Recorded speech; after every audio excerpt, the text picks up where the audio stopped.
جس طرح قرآن پاک پر ایمان لانا ہر مکلف عاقل بالغ مسلمان پر فرض ہے، اسی طرح ان کتب پر ایمان لانا بھی ضروری ہے جو اللہ تعالیٰ نے حضور علیہ الصلوۃ والسلام سے قبل انبیاء علیہم السلام پر نازل فرمائے۔ البتہ ان کے جو احکام ہمارے شریعت میں منسوخ ہو گئے ان پر عمل درست نہیں، مگر ایمان ضروری ہے۔ مثلا پچھلی شریعتوں میں بیت المقدس قبلہ تھا، اس پر ایمان لانا تو ہمارے لیے ضروری ہے، مگر عمل یعنی نماز میں بیت المقدس کی طرف منہ کرنا جائز نہیں۔ یہ حکم منسوخ ہو چکا ہے۔ قرآن کریم سے پہلے جو کچھ اللہ تعالیٰ کی طرف سے اس کے انبیاء پر نازل ہوا ان سب پر اجمالاً مختصراً ایمان لانا فرض عین ہے۔ اس طرح کے جو کتابیں اللہ تعالیٰ نے نازل فرمائی اور اپنے رسولوں کے پاس بطریق وحی بھیجے ہیں، بے شک و شبہ سب حق و صدق اور اللہ کی طرف سے ہے۔ قرآن شریف پر مختصراً جو ایمان رکھنا فرض ہے کہ اس کا ایک ایک لفظ اللہ تعالیٰ کی طرف سے ہے اور برحق ہے، جبکہ قرآن کا تفصیلاً علم حاصل کرنا فرضی کفایہ ہے۔ اللہ تعالیٰ نے بعض نبیوں پر صحیفے اور آسمانی کتابیں اتاری جن کی تعداد تقریباً 104 ہے۔ ان میں سے 4 کتابیں بہت مشہور ہیں: تورات حضرت موسیٰ علیہ السلام پر، زبور حضرت داؤد علیہ السلام پر، انجیل حضرت عیسیٰ علیہ السلام پر۔ قرآن عظیم سب سے افضل کتاب ہے۔ سب سے افضل رسول حضور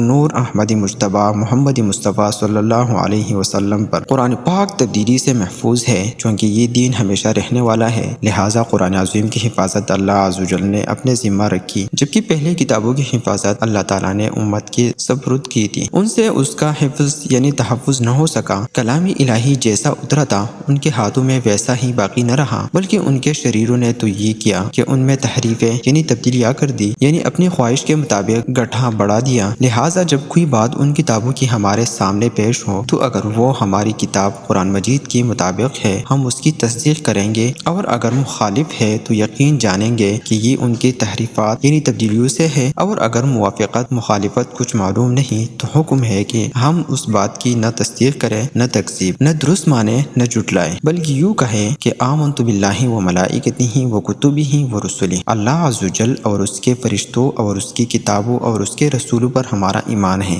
یعنی قرآن میں کسی حرف یا نقطہ کی کمی بیشی محال ناممکن ہے، اگرچہ تمام دنیا اس کے بدلنے پر جمع ہو جائے تو جو یہ کہے کہ اس میں کچھ پارے یا صورتیں یا آیتیں بلکہ ایک حرف بھی کسی نے کم کر دیا یا بڑھا دیا یا بدل دیا قطعاً کافر ہے۔ حکایت قرآن میں تحریف کا انجام۔ حضرت سیدنا احمد بن محمد یمانی فرماتے ہیں، میں نے صنعاء شہر میں ایک شخص کو دیکھا، لوگ اس کے گرد جمع تھے، میں نے اس کے متعلق معلومات کی تو پتہ چلا کہ وہ ماہ رمضان میں لوگوں کی امامت کرتا ہے۔ اس کی آواز بہت پیاری تھی، وہ انتہائی خوبصورت اور دلکش آواز میں قرآن پڑھ رہا تھا۔ جب وہ اس آیات مبارکہ پر پہنچا، ان اللہ و ملائکتہ یصلون علی النبی، تو اس نے پڑھا ان اللہ و ملائکتہ یصلون علی علی النبی، یعنی اس نے علی النبی لفظ علی کے اضافے کے ساتھ اعلی علی النبی پڑھا، جس کا ترجمہ یہ ہو گیا کہ اللہ اور اس کے فرشتے درود بھیجتے ہیں حضرت علی رضی اللہ تعالیٰ عنہ پر جو نبی ہے معاذ اللہ۔ تو وہ شخص اسی وقت گونگا، معذور اور اندھا ہو گیا اور اسے کوڑا اور ڈبرس کی بیماری بھی لگ گئی۔ اللہ ہم سب کو اپنے احکام اور نبی پاک صلی اللہ علیہ وسلم کے طریقوں پر چلنے کی توفیق عطا فرمائے، آمین ثم آمین یا رب العالمین۔ مزید اسلامی معلومات اور ویڈیو کے لیے ہمارے یوٹیوب چینل کو سبسکرائب کریں۔ شکریہ۔